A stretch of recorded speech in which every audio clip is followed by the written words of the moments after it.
i-chop ko yan at para sa salad. So, ang barbir at roca. Yan. So, ito naman para sa aking mga ingredients sa aking cooking today. Ito para sa dressing, ang mint. Ayan, coriander and the dill. Guys, ayan, tapos na ako sa preparation ko.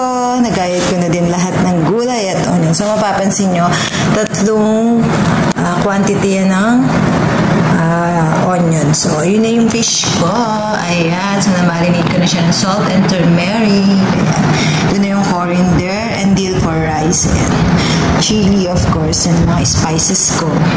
Ito na yung salad ko. So, for fridge na yan. So, ito na yung gagawin kong dressing para mamaya sa salad. Ayan. Kasama to.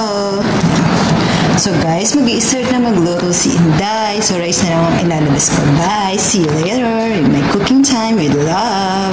Hi, guys! Ito pa pala yung aking ingredients ng saparon para sa rice later. At ito na ang aking rice. Susok ko na yun at uhugasan ng mabuti mamaya. So, ayan, guys. Na-fry na ni Inday ang onion para sa decoration layer. On top ng rice yan. Ayan. At nag-start na rin si Inday sa kanyang fish. So, ito yung pinagprituhan ng onion na pinagprituhan ko na ng fish. Ayan. So, later yung oil ng fish ay naman ang gagamitin ko sa aking rice and mixture vegetable. Okay. So, ayan guys. Natapos ko na ang dressing para sa aking salad. Isasalad ko na lang yan sa aking jar and then fridge. Natapos ko na din ang mga fish. I-fry. Ayan. So, ito naman ang onion. So, ayan, ginamit ko yung fish oil kanina. Ayan. And then, ito na ang aking boiling dill para sa aking rice. Ayan. Okay. Nakasok na ang aking rice. So, ayan guys, light brown na yung 6 large onion natin na cutting long. And then, add the 6 teaspoon na turmeric. Okay. And then, ang crushed garlic, 16 pieces. Dahil marami yung fish kaya doon.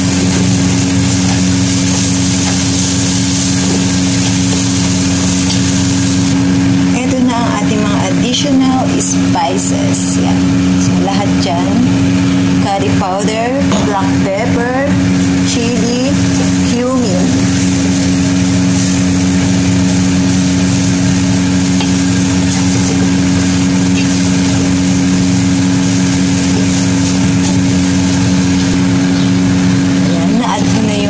Chili din. So, 2 minutes and then coriander leaves naman ang ilalagay natin. So, ito na yung magiging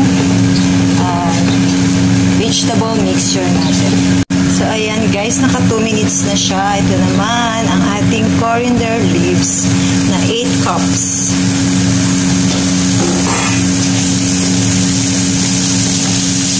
Ayan guys, kompleto na yan. May salt na rin yan. So, hindi ko nabanggit yung oil niyan is half cup ng fish oil. So, yung excess na ibang oil na makukuha nyo sa fish, later magagamit pa rin yan para sa rice. Saka sa frying pa rin ng onion mamaya. Ayan. So, ito pa rin yung aking boiling para sa rice. So, hintayin na lang mag-change color yan. Then, taste kung okay yung salt. Tapos, yan. Okay na yan. Keep aside after lagay sa tiyan ng fish. And then, ang the rest, mamaya sa layering ng rice. Ayan, guys, habang iniintay ko yung vegetable mixture, dito naman ako sa rice. Ayan, nalagay ko na yung rice. So, eto palang water na pinag-boil lang ko. Meron niyang salt. So, depende sa inyong panlasa. Optional ang salt. Tapos, 2 tablespoon ng fish oil. And then, ayan, ang dill. So, ang dill is 5 cups total yan. May dry dill yan, 1 cup. And then, 2 cups na frozen dill. Ginamit ko. Ayan. And then, 2 cups din yung dill na fresh. So, total of 5. Ayan. Dahil 5 cups ang rice, 5 cups din ang dill. Okay, so, I'm still waiting sa aking vegetable.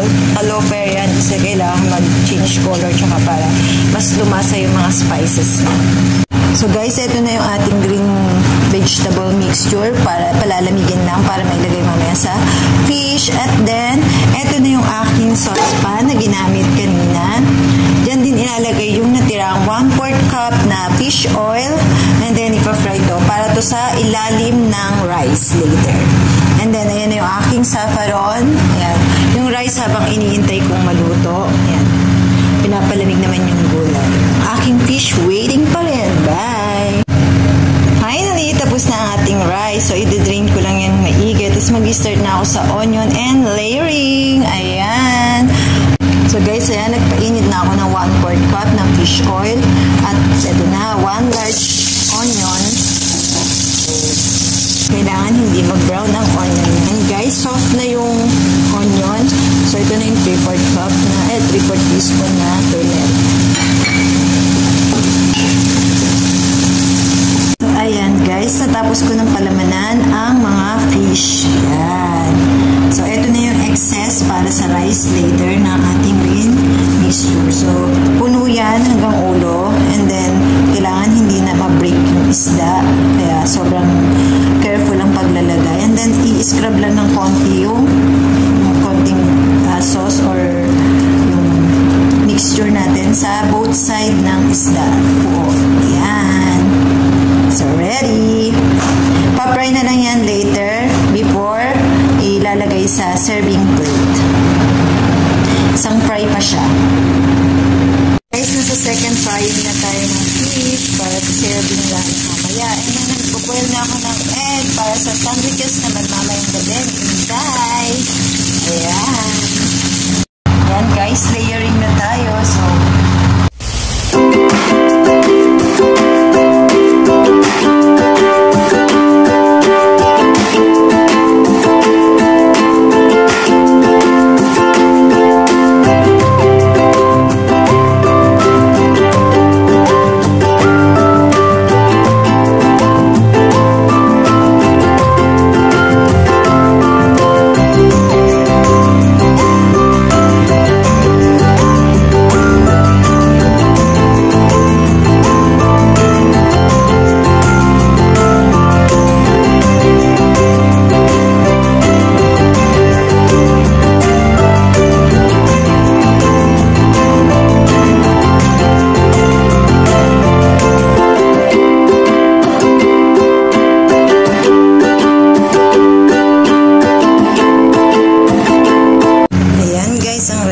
so, ilalagay ko dyan mamaya on top ang fish at saka itong mga pang-garnish na.